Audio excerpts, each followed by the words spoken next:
Welcome back, everyone, to A Course in Miracles in Practice. It's great to be with you again as we continue our journey through the course workbook, really exploring how to live these lessons day by day. Yes, welcome. And today our exploration takes us to lesson 254, which carries the instruction, "Let every voice but God's be still in me." We're looking at this alongside the experience of neuroscientist Dr. Jill Bolte Taylor. She wrote about living without ego function after a stroke in her book, My Stroke of Insight. Quite something. Absolutely. We always appreciate hearing from you, so please do connect with us on social media. We're at the World Harmony Project, or drop us an email at acim@theworldharmonyproject.org with any thoughts you might have on today's exploration. Okay, so following our usual approach, we'll start by reading the lesson exactly as it's written in the course. After that, we'll get into our discussion about its meaning, what it's really asking of us, and how we might apply it practically. Lesson 254, "Let every voice but God's be still in me." Father, today I would but hear your voice. In deepest silence I would come to you, to hear your voice and to receive your word. I have no prayer but this. I come to you to ask you for the truth. And truth is but your will, which I would share with you today. Today we let no ego thoughts direct our words or actions. When such thoughts occur, we quietly step back and look at them, and then we let them go. We do not want what they would bring with them, and so we do not choose to keep them. They are silent now, and in the stillness, hallowed by his love, God speaks to us and tells us of our will, as we have chosen to remember him. You know, the very first time I encountered that lesson title, "Let every voice but God's be still in me," I actually had this funny little moment of misreading it, because still can mean silent, but it can also mean remain. Right. Oh, that's brilliant. Asking all voices except God's to remain inside you, that would be quite the opposite instruction. It really shows how careful we need to be with language sometimes. It does. But beyond that initial chuckle, this lesson lands quite deep into part 2 of the workbook. And that part, it really shifts the focus more towards contemplation, doesn't it? Towards letting the truth kind of dawn on you rather than figuring it out. Yes, it's less about mental gymnastics and more about creating the space for direct experience. And this lesson feels like a perfect example of that approach. Now that line, "Today we let no ego thoughts direct our words or actions." I have to admit, when I first read that years ago, it felt, frankly, impossible. Like, no ego thoughts. How is that even achievable? I think that's a very common feeling. Our minds are just so full of that ego chatter most of the time. But what I love is how the course immediately pivots to practicality. It says, when such thoughts occur, not if they occur. It acknowledges the reality of our experience. It doesn't set an impossible standard and then leave us feeling like failures. Instead, it says, okay, ego thoughts will happen, and here's what you do. And that process it gives to quietly step back and look at them and then let them go, that has become such a cornerstone practice for me, just creating that little bit of space, that quiet observation. It stops you from getting pulled into the drama of the thought or wrestling with it or feeling guilty about it. You just observe it. And that phrase, "we do not want what they would bring with them," that's the key decision point. Recognizing what the ego is offering, usually some form of conflict, fear, or separation, and consciously deciding, no thank you, I don't want that outcome. And as you start to practice this, you really begin to notice just how constant that stream of ego thinking actually is. It's like this background noise all the time, judging this, comparing that, complaining about something else, defending your position. It's almost relentless. Yeah. And it's interesting how our society often seems to almost encourage it. Yeah. Think about typical conversations. How often does gossip come up? Or complaining about work, or comparing salaries or appearances? Absolutely. Advertising constantly plays on feelings of lack or inadequacy. Social dynamics often revolve around who's in and who's out, which is pure ego comparison. It's woven into the fabric of much of our social interaction. So when you start to consciously step back from participating, maybe you don't join in the gossip, or you refrain from adding to a complaint fest, it can shift the dynamic in your relationships or social groups. It makes you wonder, what would it actually feel like to live without that constant ego filter?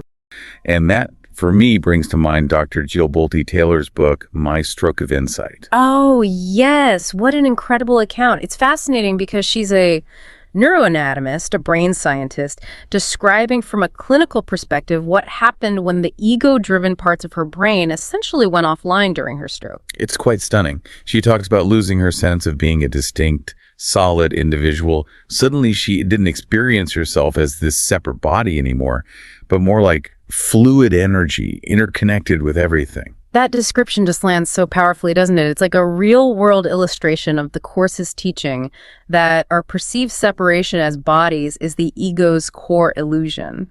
Her experience points directly to that underlying unity. And then there's her experience of time. She describes how past and future just disappeared. There was only this vast, eternal, present moment, which again aligns perfectly with how the Course describes the ego trapping us in guilt about the past and fear of the future. It sounds remarkably like the holy instant that the Course speaks of, that moment outside of time where we can connect with reality, with guidance, free from the ego's constraints. Her right here, right now experience seems to capture that perfectly. And the brain chatter, as she calls it, that constant internal monologue of judging, planning, worrying, she said it just stopped. Complete silence inside her head. And the feeling that replaced it, profound peace. Imagine that. It highlights just how much of our internal energy is typically consumed by that ceaseless commentary. When it stopped for her, peace was the natural result. Yeah. She also noted that without the judging function active, she experienced everything and everyone with a sense of connection, not separation. It wasn't that she decided not to judge. The mechanism for judgment simply wasn't operating. Which suggests that judgment isn't just a thought pattern. It's the very mechanism that creates the feeling of separation. When it's absent, connection is what remains. And she mentioned accessing direct intuitive knowledge, understanding things instantly without needing the usual step-by-step mental processing. It bypasses the way the ego learns about things. Yes, that difference between intellectual understanding and direct knowing is central to the Course. Her experience sounds like a pure example of that direct knowing, unmediated by the analytical mind. Maybe one of the most striking things she described was the absence of the I am voice, that internal narrator that constantly tells us who we are, constructs our personal history, defines our identity as Jill or whoever.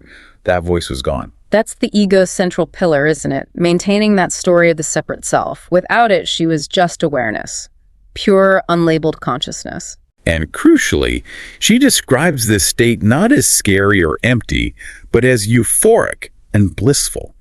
This completely contradicts the ego's narrative that letting it go means loss or sacrifice.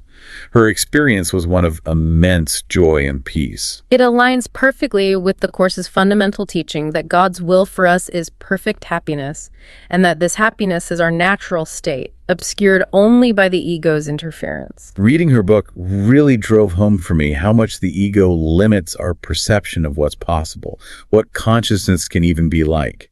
We tend to assume our usual state of mental chatter is consciousness, rather than just one very restricted, ego-filtered version of it. Another fascinating point is what wasn't there in her experience. There was no mention of needing to manifest anything or attract certain outcomes.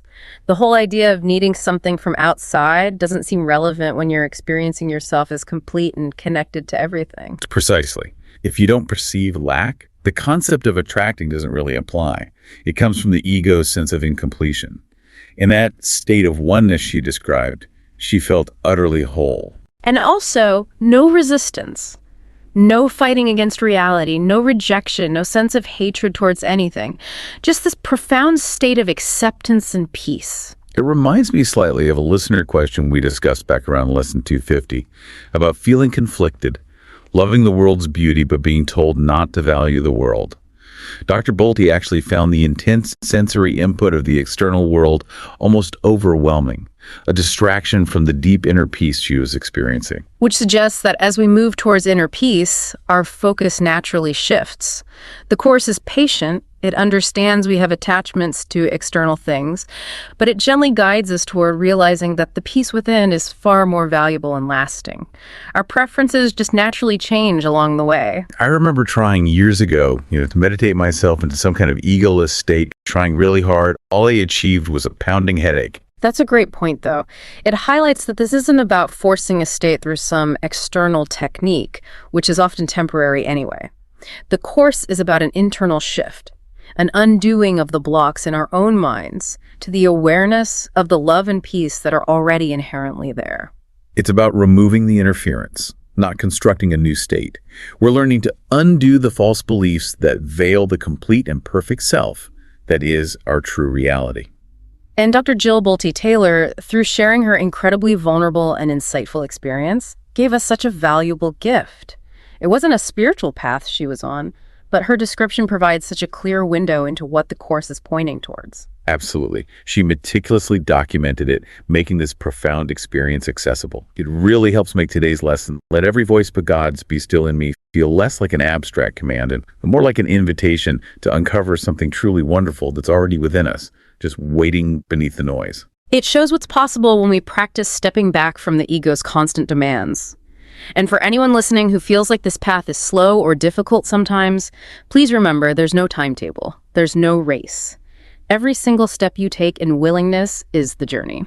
So wrapping up our exploration today, Lesson 254 invites us into the stillness beyond the ego's clamor.